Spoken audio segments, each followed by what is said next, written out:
So, you're self employed in Canada and you use your car, truck, or van for work. Well, you're sitting on one of the most common, but also one of the most confusing tax deductions out there. Getting this right can save you a ton of money, but get it wrong, and you could be in for some serious headaches with the CRA. Today, we are going to clear all of that up. This explainer is all about giving you the practical, no nonsense info you need. Let's make sure you can handle your vehicle deductions with total confidence. If you just nodded yes, then you're in exactly the right place. It doesn't matter if you're a contractor driving out to job sites, a consultant zipping between client meetings, or even a farmer heading out to pick up supplies. Every single one of those kilometers you drive for your business is a legitimate business expense. The real trick is knowing what you can claim and, this is the big one, how to prove it. So here's our game plan. We've laid out a simple 5-step roadmap. We'll kick things off with the basic principle. Then we'll get into the most important decision you'll make about your vehicle type. After that, we dive into the most critical piece of evidence you have, your logbook. Then we'll list out all the expenses you can actually claim, and finally, we'll put it all together to figure out your final deduction. Okay, so the core idea here is actually pretty simple. If you use your vehicle for both business and personal stuff, you can only deduct the part of your expenses that relates to earning your business income. That's it. The whole process we're about to go through is just about figuring out that exact business percentage. Now hold on. Before you track a single kilometer, before you add up a single gas receipt, you have to answer one huge question, because the answer changes everything.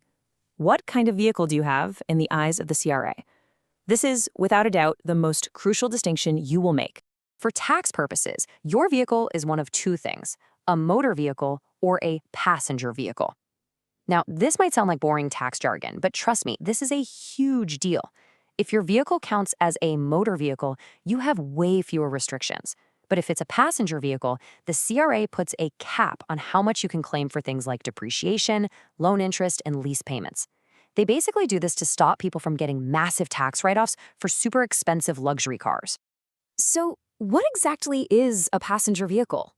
Well, the official definition is pretty broad. It's any vehicle designed mainly to carry people, with seats for a driver and up to 8 passengers. So yeah, your typical car, your SUV, your minivan, they almost always start out in this category. But there are some key exceptions. And this is where things get really interesting. This chart shows how those exceptions work. So let's take a minivan, for example, that seats, say, 7 people. Normally that's a passenger vehicle, right? But if you used it more than 90% of the time in the year you bought it to transport goods or equipment for your business, boom! For tax purposes, it magically becomes a motor vehicle. That means those restrictive deduction limits just disappear. It all comes down to seating and how much you use it for business. Okay, you've figured out your vehicle type. Now, the million-dollar question. How do you prove that business usage percentage? And that brings us to the single most important tool in this entire process, your logbook.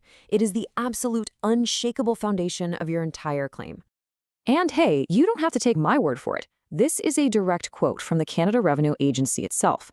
They're telling you, flat out, what they expect to see. An accurate logbook maintained for the entire year. That's not a friendly suggestion. It's the gold standard for backing up your claim if they ever ask. So what does a perfect entry actually look like? Well, for every single business trip, you need these details: the date, where you went, and the specific purpose of the trip. Client meeting is okay, but meeting with Jane Doe at ABC Corp to discuss the Q3 project is way better. And of course, how many kilometers you drove. On top of that, you absolutely have to write down your odometer reading on January 1st and on December 31st. That's how you get your total kilometers for the year. Now, I know what you might be thinking. A detailed logbook for 365 days a year? That sounds like a lot of work. And you know what? The CRA kind of gets it. For people with pretty consistent driving habits, they offer a shortcut. You can keep a super detailed logbook for 1 full year to set what they call a base year. After that, in future years, you can just use a 3-month sample to estimate your business use for the whole year. Let's walk through an example. Let's say in your full base year, your logbook showed your total business use was 49%. And during a specific 3-month chunk of that year, say April to June, your business use was 46%. Now fast forward to a later year, you decide to use the simplified method, so you only keep a logbook for that same April to June period, and this time it shows 51% business use. So how do we turn those numbers into a percentage for the whole year? Well, the CRA gives us a specific formula, which you can see right here. The logic is you're finding the relationship between your sample period and your base year. You take your business use from the sample period this year, divided by the use from that same period back in your base year, and then multiply that result by your total business use from that base. Let's plug in our numbers and see what we get. We take that 51% from our recent sample period and divide it by the 46% from that same period in our base year. Then we multiply that result by the 49% annual business use from our base year. And what we get is a calculated annual business use of 54% for the current year. And the CRA will accept that as long as it's within 10 percentage points of your base year. Pretty neat, right? Okay, logbook mastered. Now for the fun part, adding up all the money you actually spent. So what costs are eligible? What can you include in your big pile of vehicle expenses? You can include pretty much everything it takes to keep your vehicle on the road. We're talking gas, oil changes, new tires, repairs, your insurance, and your license and registration fees. If you've got a car loan, you can include the interest portion. If you lease, you can include your leasing costs. And yep, if you've got an EV, the cost of electricity to charge it for business trips counts too. Now, the one major expense not on this list is depreciation, or what the CRA calls capital cost allowance. That's a whole separate calculation. All right, we are at the finish line. This is where all our hard work, figuring out our vehicle type, keeping that logbook, finally pays off. We have our business use percentage, and we have our total expenses. Now we just smash them together. Let's look at a nice, clean example.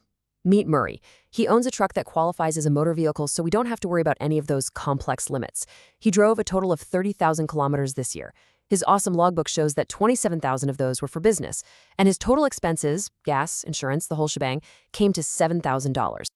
When you look at it visually, it's crystal clear. We just divide his business kilometers by his total kilometers, and we see that Murray used his truck for business 90% of the time. That 90%, that is the key that unlocks his deduction. So the final calculation is super simple.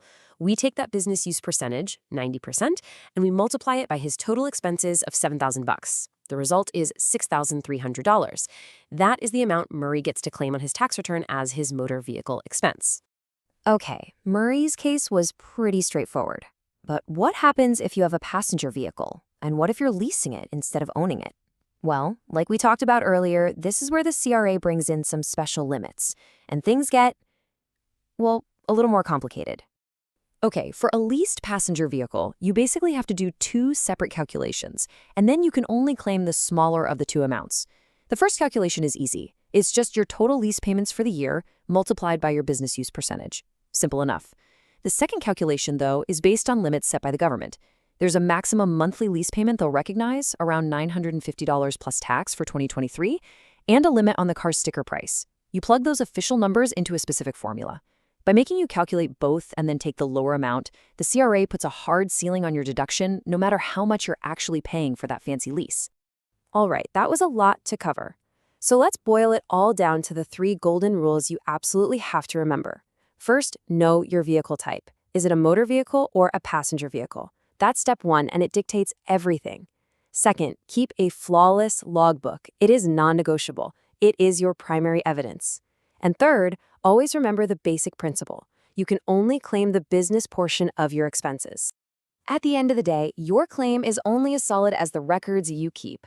Your logbook isn't just a chore or a list of numbers. It's the financial story of your business on the road.